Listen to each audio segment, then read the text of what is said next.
convocado esta movilización en nombre de H. Bildu para denunciar la actitud represiva, para denunciar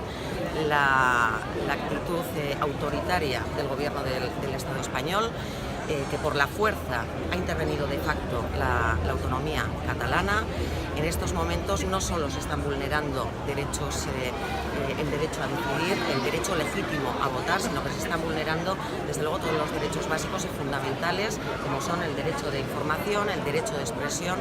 y todos los derechos civiles y políticos. Por tanto, insistir en la necesidad de la movilización, desde luego por parte de H. Bildu, en el conjunto de Euskal Herria y en este caso en Nafarroa también. Esta movilización responde a unos objetivos claros, que es por una parte denunciar la actitud antidemocrática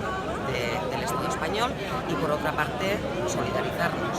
con el pueblo de Cataluña, con sus instituciones, con las amenazas, con las detenciones que están recibiendo, solidarizarnos también con las instituciones y los cargos electos y por último hacer una apuesta y reafirmar nuestra apuesta por la democracia y por la soberanía.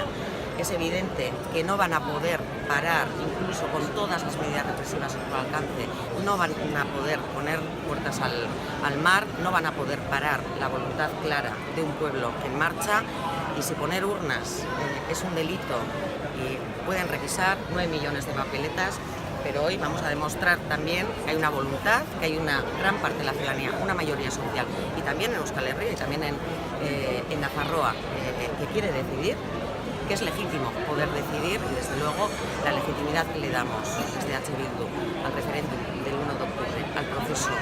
de Cataluña, lo vamos a plasmar también hoy aquí votando en esta urna que tenemos detrás.